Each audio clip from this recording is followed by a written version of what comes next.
Brought to you by GTA. We start with you.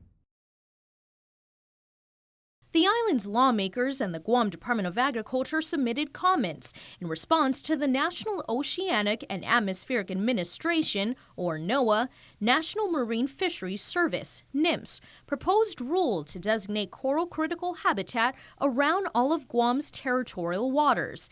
Critical habitat was created by Congress to protect identified endangered species. However, as DOAG Director Chelsea Munya-Brett explains, NMFS didn't predict coral would end up on that list. 15 of those species were actually listed. 7 of them were found in American Samoa's waters, Guam's waters, and Sinamai's waters. Altogether, the 7 only make up 2% of the worldwide endangered species population, and only 3 endangered species are found in Guam's waters. NMFS was later sued by a larger nonprofit organization for failing to designate critical coral habitats.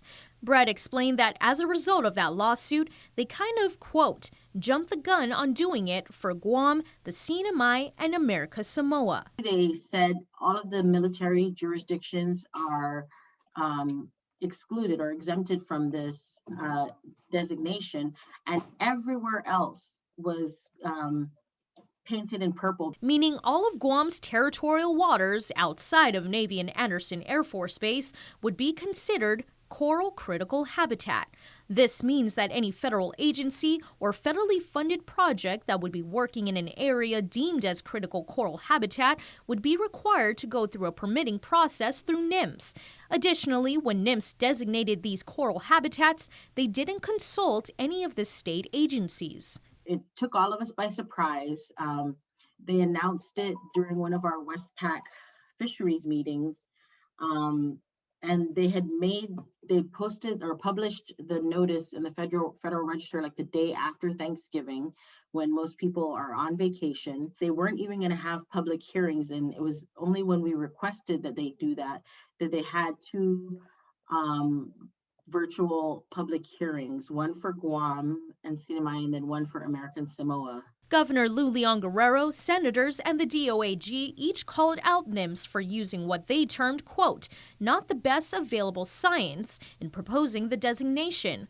With respect to Guam, NMFS used 1 or 2 personal communications as part of their facts for establishing critical habitat. A researcher saying that he was doing coral monitoring and he thought he might have seen these coral out in Guam's waters. But then he said he wasn't completely sure because they look like a lot of other coral. There are over 400 species of coral in Guam's waters, many of which look extremely similar, and the only way to differentiate is by genetic testing. NMFS, however, did not genetically test any of Guam's coral. Guam, Sinamai, and America Samoa are now awaiting the final decision from NOAA NMFS. Reporting for Guam's News Network, I'm Tyler Matanani.